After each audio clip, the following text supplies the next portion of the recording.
Is-soluzzjonijiet tal-isfidi fit-trasport jeħtieġ li jindirizzaw mhux biss l-isfidi tal-lum, iżda wkoll dawk ta' għada.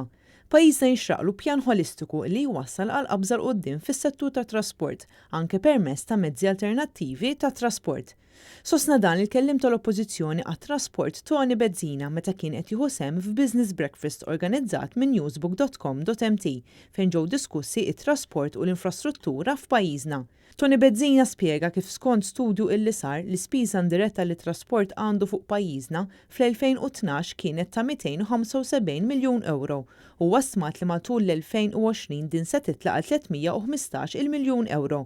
Dawn l-ispejjeż huma riżultat ta' qatt ta' fatturi bħal konġestjoni ta' traffiku, it-tniġġis salarja, inċidenti ta' traffiku u adattament ta' tibdil fil-klima.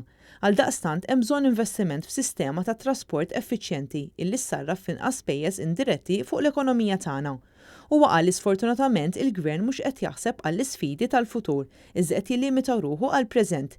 L-unika soluzzjoni li qed jagħti hija li jwessa' it-toroq u jżid aktar l-ammont ta' karozzi, b'konsegwenzi negattivi fuq l-ambjent bit-teħid ta' art agrikola, ta' qaċċid ta' siġar u bżieda f'mart respiratorju. Id-deputat Toni Bezzina qal li hemm nuqqas ta' koordinament fix-xogħlijiet ta' toroq li jinqalgħu f'daqqa, b'konsegwenzi negattivi fuq il-flow tat-traffiku.